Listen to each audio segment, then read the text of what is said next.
All right, folks, I got my last dumping in this 55-gallon drum here.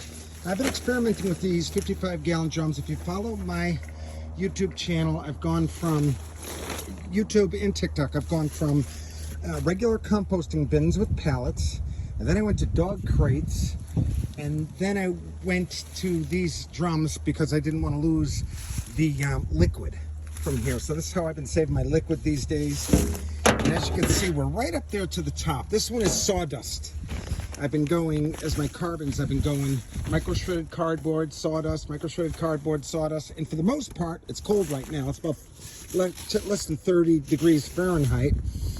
I didn't get the heat that I wanted in this pile at all yet.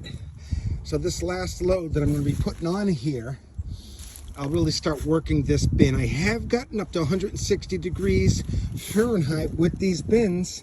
And if you follow my videos, you know that I've had some black soldier flies that have invaded them. And for me, it seems to mess with my high temperatures. But with black soldier flies, I think they hold a lot of advantage changing the compost or the makeup of the compost itself. So this is all house compost. There are no no-nos. This is the cord for the lid. Don't want that to go in there. So this is what I'll be composting today. Everything, folks. There are no no-nos here at our house. And this is the liquid I've been saving from here. And I'll show you. I'll pour this in here. I don't have a tripod with me. So basically this one's just going to show you the before. Notice I have air holes that I poke through here. This is similar to the Johnson Sioux where they put tubes in there, but I contend you don't necessarily need the tubes because if the moisture to dry ratio is good, then the hole remains. All right, so look, we're getting nothing out of here. Again, a little heat, right? Not much. It's 30. It's about less than 30 here.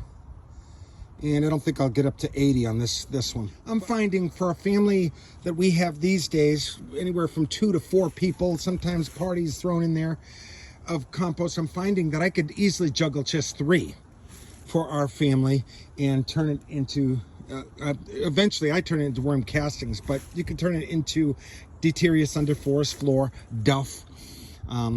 Anyway, let me dump this in here, and I should bring it right up to here. This is my last dumping again in this 55-gallon drum. I like these, and I'm experimenting with these because I feel for inner city people that, you know, you got to be conscious of how close you are to your neighbors and the smells and the liquid. You don't want it on your rooftop dripping like most composting bins do. You want to save it. It's a closed loop system. And the barrel, of course, is an Eve barrel, all designed the same. It's a grow tower. It's a worm farm. It could be bokashi. We'll talk about that. If those who like to do bokashi, this could easily be turned into an anaerobic type setup. And I'm finding that it's a great way to store fruit or vegetables. I have some apples that I've gotten. One of mine that I've put in, and they've gone 3 months and they're very cold and they've been really good. So it's a great way to store stuff, these aerated Eve barrels. All right, rambling here. Let me pour this onto here and I'll be right back. All right, so I just poured it on top of here. And as you can see, everything, folks, is in here. Now this liquid is going to go down and it's going to come out here. As you can see, some is already starting to drip down in here. And what I'm going to do is just poke some holes to make it a little easier. Lots and lots of our compost. The heavy weight that I'm stopping from going to the landfill, folks, I say it every time, the most radical thing we can do if global warming is real and we are the cause of it, we the people, we can't wait for these government entities to help us out here because they don't. They're so wrapped up into the corporate greed. Naturally, under the system, you know, if you want to feed your family, you got to be a part of it. So you have to consume, you have to make something. No matter how stupid it is, you still have to make something, right? So and of course, people make money off of this heavy weight, moving it to the landfills and doing the wrong things with it. So you can't, I'm not dogging these people, but it's a system that's destined to fail. And many of my feeds, my TikTok and YouTube channels clearly show people, very smart people, certainly more smarter than myself, that are showing at the very least how detrimental it is that all this biodiversity, right? This is the biodiversity lost in our outdated growing practices. Now I'm going to put some sawdust on here, and we pay for it. And in my personal opinion, the richer you are, the more you buy, the more you consume, the more it should be your duty to do your part. And again, this is all material I found. If you get some money to invest in some good composting stuff, again, it doesn't cost anything to do it, but if some rich person says, wow, Mark, this makes a lot of sense, I want to set this up in my house, so when we have parties and stuff like that, we compost it all right in our yards. You know, you should have a setup, if you got the money, a dedicated spot in your house and then outside your house where you can compost your organics and turn it into soil, and of course spread it in your yard. Get your gardener or whatever, or hire me. I'm in a position in my life where I can travel and teach you how to compost using stuff that's being thrown away all day long, right? Buckets, barrels, I know how to find them.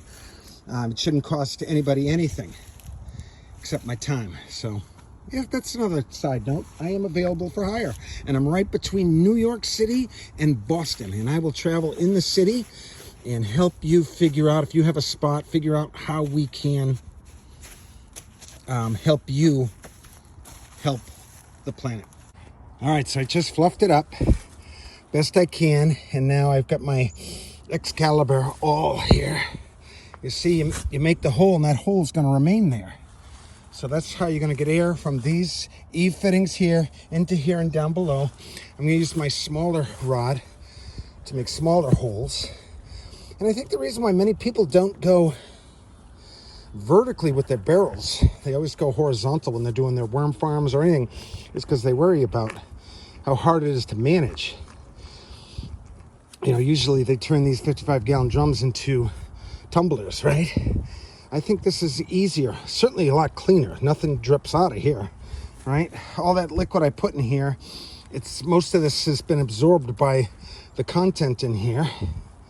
But some more will come up. By the end of the day, I'll have to empty that. And then after a few days, that'll be the end of the liquid coming out. And I'll be able to really work this pile, start working it really good. And in this cold weather, I shouldn't have to worry about any black soldier flies invading the pile. As I've said many times, I think they lay their eggs on these screens, which are just big enough. These are a little thinner screens. I have another one over here that's a little thicker of a screen, so I don't know if they'll be able to lay their eggs in here or not. But this is an aerobic composting method. It's not anaerobic. Okay, and once the liquid comes out of here, air can go in through the bottom into there. Not much. It's more for drainage, no doubt. But all right, so what I'm going to do, and I'll take a picture after, is I'm going to add some more carbon on top of it. That'll reduce the smell, and then I'll put the plastic on top of that. And well, actually, I can show that if I don't find my hand around so much. Always cover with a carbon, folks. Like that, okay? It helps reduce the smell. And in this cold, it's not going to be that smell. I can't do it with this. I can't record and add.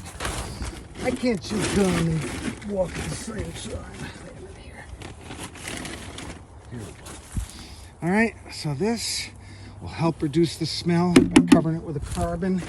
All right, make sure my air holes can be seen, so get as much air as I can in here. Where are you? I'll cover those up, okay? Boom, boom, boom. There's 8 of them, right? And then I'll put my plastic vapor barrier on top of that. Just like that. And then I'll put this on here like that, and then I'll cover it with plastic to make sure that my carbon to nitrogen ratio is intact. I don't want any rain or snow getting in here. And I'll close this video out. Keep going, over and out.